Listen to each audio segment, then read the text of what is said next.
Passons maintenant à la deuxième méthode de résolution. Donc c'est la méthode de Cramer. Cramer, c'est un mathématicien. Donc cette méthode est valable que lorsque le déterminant de A soit différent de 0, c'est-à-dire la matrice est inversible. Calculons le déterminant de A, voilà, déterminant de A, 4, 4, 6, 1, moins 1, 6, 1, 2, 1. On a dans la deuxième ligne 1, moins 1, on peut avoir un deuxième 0. À l'aide de la combinaison linéaire suivante, donc colonne 2 plus colonne 1, voilà, 4 plus 4 c'est 8, moins 1 plus 1 c'est 0, et 2 plus 1 est égal à 3. Voilà, on choisit maintenant la deuxième ligne qui contient un maximum de 0, donc de 0, voilà le bon choix. Donc on commence toujours par plus, après moins, après plus, après moins, voilà, ça va donner moins 1, fois le déterminant d'ordre 2, 8, 6, 3, 1. Donc c'est égal moins 1 fois 8 moins 18, c'est égal à 10, différent de 0. Voilà, un déterminant de A différent de 0. Alors le système A, c'est un système qui dit un système de Cramer qui admet une x solution donnée par x égale delta x sur déterminant de A. C'est égal aussi déterminant de A1 sur déterminant de A, y égale à déterminant de A2 sur déterminant de A, et z égale à déterminant de A3 sur déterminant de A. Par exemple, le déterminant de A1, c'est un déterminant déduit du déterminant de A en remplaçant la première colonne par le résultat B. Voilà, déterminant de A1. 1, 0, 1, 4, moins 1, 2 et 6, 0, 1. Et on calcule, on choisit la deuxième ligne qui contient un maximum de 0. Et voilà le résultat, moins 1 fois 1, 6, 1, 1. C'est égal, moins 1 fois 1, moins 6, c'est moins 5. Moins 1 fois moins 5, c'est égal à 5. Et finalement, x égale à 5 sur déterminant de A, c'est égal à 10, c'est égal à 1 demi. De la même manière, y, c'est déterminant de A2 sur déterminant de A. Aussi, déterminant de A2, c'est un déterminant déduit de déterminant de A. Remplaçons la deuxième colonne par le résultat B. Voilà, 4, 1, 1, 1, 0, 1. La deuxième colonne, c'est B. Et 6, 0, 1. Et on calcule le déterminant.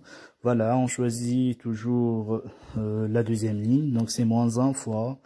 il va rester 1, 6, 1, 1. Donc voilà, moins 1 fois moins 5, c'est égal aussi 5.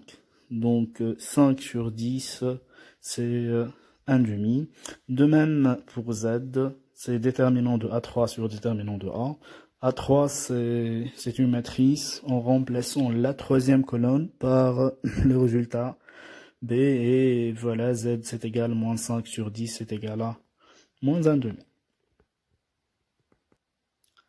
Passons à la troisième méthode, c'est la méthode d'inverse.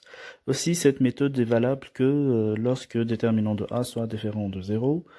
On a déjà calculé dans la deuxième méthode déterminant de A, c'est égal à 10, et les différents de 0, automatiquement la matrice A est inversible, et 1 moins 1, c'est 1 sur déterminant de A transposé de la comatrice de A. On va voir la technique étape par étape pour inverser cette matrice 3-3. Alors, bien sûr, inverser une matrice 3-3, c'est plus dur qu'inverser une matrice 2-2, mais quand même, c'est plus simple qu'inverser une matrice 4-4 ou bien 5-5. Mais dans la pratique, ça va souvent être fait qu'avec les ordinateurs. Alors, pour commencer, on va construire la comatrice. C'est la matrice des cofacteurs ou bien la matrice dimineure d'ordre 2.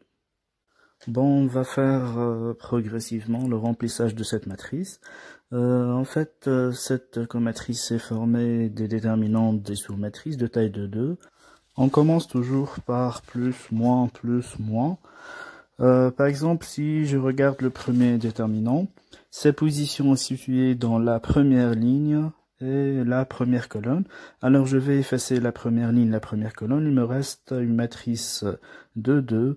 Moins 1, 0, 2, 1, puis on construire de la même façon pour remplir la comatrice. Bien sûr, tout simplement, pour calculer un déterminant d'une matrice de 2, c'est facile, c'est le produit de la première diagonale moins le produit de la deuxième diagonale.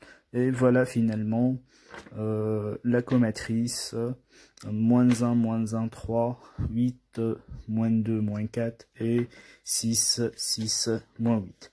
Après la transposée de la comatrice, en fait la comatrice est l'opération dans laquelle les lignes deviennent des colonnes. Par exemple, voilà, première ligne, moins 1, 3, devient première colonne, moins 1, 3. Deuxième ligne, 8, moins 2, moins 4, devient deuxième colonne. Et troisième ligne, 6, moins 8, devient troisième colonne, 6, moins 8. Voilà, finalement, on a obtenu la comatrice et la transposée de la comatrice. Voilà, donc finalement, A-1, c'est 1 sur déterminant de A fois transposé de la comatrice de A. Déterminant de A, c'est égal à 10. Donc A-1, c'est 1 sur 10 fois la matrice moins 1, 8, 6, moins 1, moins 2, 6, et 3, 6, moins 8. Puis, on va utiliser ce théorème. Donc, c'est le théorème de la troisième méthode, la méthode d'inverse. Si on a un système linéaire S de la forme AX égale à B, et si A est inversible, c'est-à-dire déterminant de A soit différent de 0, automatiquement, pour trouver la solution X, on multiplie la matrice inverse A-1 fois le résultat B. Voilà, X égale à 1 sur 10 fois moins 1, 8, 6, moins 1, moins 2, 6, 3, 6, moins 8 fois 1, 0, 1. C'est 1 sur 10 fois 5, 5, moins 5. Et finalement, 5 sur 10, c'est 1 demi. 5 sur 10, aussi 1 demi. Et Z, finalement, moins 1, 2.